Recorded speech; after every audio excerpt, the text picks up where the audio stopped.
All right, for every football coach listening, let's talk about something that drives us crazy. It's that one central mystery we're going to solve right now. You see it every single weekend, on every pitch, and it's probably one of the most maddening things you can witness from the sideline. Oh, you know this feeling. We've all been there.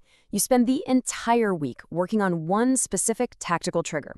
You've drilled it, you've explained it a dozen times, your player looks you in the eye and nods, they get it. And then the big moment comes in the match, and poof, nothing. An old habit kicks in, they make the simple play instead, or even worse, they just freeze. Well, today, we're going to get into exactly why that happens. And look, let's get one thing straight right off the bat. This isn't about your player letting you down. It's not about them not trying hard enough or having a bad attitude. Nope. More often than you'd think, it's actually about the system failing the player. I mean, this is the question, right? This is what keeps us coaches staring at the ceiling at 2 a.m. You've got good players, smart players. They want to win just as badly as you do. They want to execute the game plan. So why does that wire between your instruction and their action suddenly short circuit when it matters most? Well, here's the big reveal. The culprit isn't a lack of effort. It's something called cognitive overload. Think of it like a massive traffic jam, but inside the player's brain. Their mental bandwidth is just full, totally maxed out. They literally don't have the processing power left to handle that one more instruction you gave them. It's a biological thing, not a character flaw. Okay, so if this is a real measurable issue, then how do we actually, diagnose it? This is where things get really interesting, where the science comes in. Turns out we can actually quantify this mental strain, and we do it with a metric called cognitive code load. Cognitive code load, or CCL for short.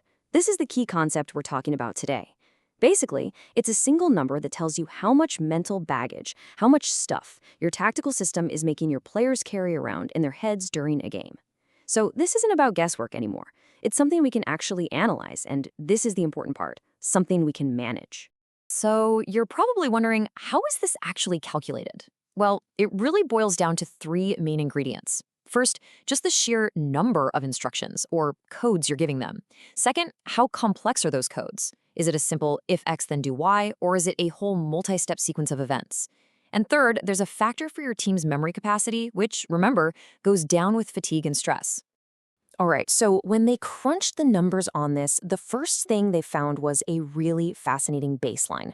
They looked at over 800 matches from Europe's top 5 leagues, and the average cognitive code load, it was about 0.31, or 31%. What that tells us is that most top-tier teams are actually operating with a ton of mental room to spare. But, and this is a big but, there's a danger zone.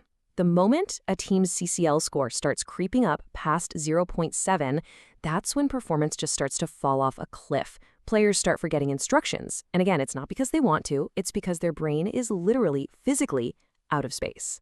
This quote just nails it perfectly.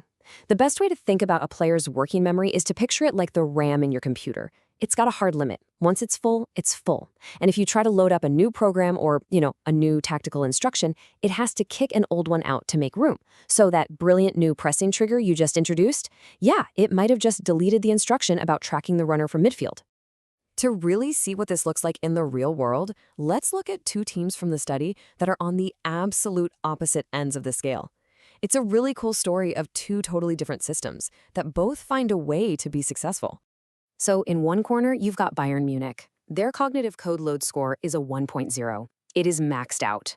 Their system is jam-packed with complex instructions. But they make it work because they have world-class players and a world-class infrastructure to support it. Then, in the other corner, you have FC Heidenheim. Their CCL score, 0. A flat 0. Their tactical plan is intentionally as simple as it gets. But just look at that execution rate, 97%. They get near perfect execution by asking their players to do less, but to do it absolutely perfectly. And that right there is the huge lesson from Heidenheim, isn't it? By stripping everything back, by getting rid of the noise, they maximized their consistency. It's such a powerful reminder that cramming in more instructions doesn't automatically mean you get better football. Sometimes the clearest path forward is also the simplest. But hold on, it's not just about being simple for the sake of being simple. There's another layer here. It's about being efficient. And that brings us to our next team, Arsenal, who, based on this data, might just be playing the smartest football in all of Europe.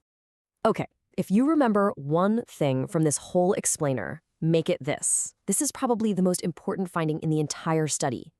A higher cognitive load does not mean more success. I'll say it again, more instructions do not equal more wins. This completely flies in the face of so much modern coaching philosophy, which seems to be all about adding more and more and more tactical layers. And this right here, this is the proof in the pudding. Just look at this comparison. You've got Bayern achieving almost perfect execution, but with a maximum cognitive load.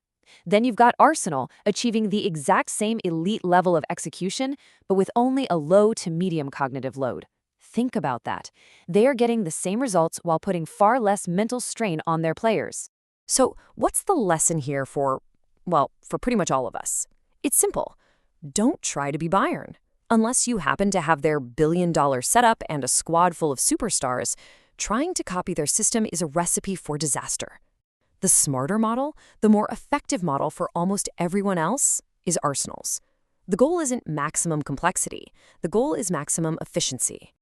Okay, so we've identified the problem, we've looked at the data, we've seen the case studies. Now, for the most important part, how do you actually use this? How do you apply this to your team at your next training session? Let's get super practical and lay out some new coaching rules. Here are 3 rules you can start using immediately. They're simple, but they are powerful.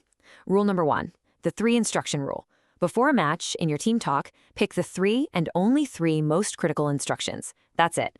Rule number 2, simplify everything to binary.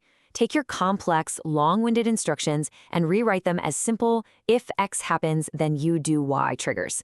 And rule number 3, target your codes. Give your most complex jobs to the players and positions that can actually handle that mental load. Think your center backs or holding midfielders, not necessarily your wingers who are already dealing with a ton of information. And here is a perfect real-world example of rule number 2. Look at the before version. When they play back to the keeper, our striker drops, midfield pushes up, and wide players tuck in. I mean, that's really 4 separate instructions pretending to be one. Now look at the after version. When the ball goes to their keeper, press. Simple, clear, binary. The trigger is the keeper getting the ball. The action is press. That is the kind of instruction that actually gets executed when the pressure is on. So, we'll leave you with this final thought to chew on. As a coach, I want you to think back to your last team talk or your last training session. Take a really honest look at it. Were your instructions a clear, simple playbook for success, or were you unintentionally handing your players a recipe for total cognitive overload? Because finding the answer to that question, well, that could change everything for your team.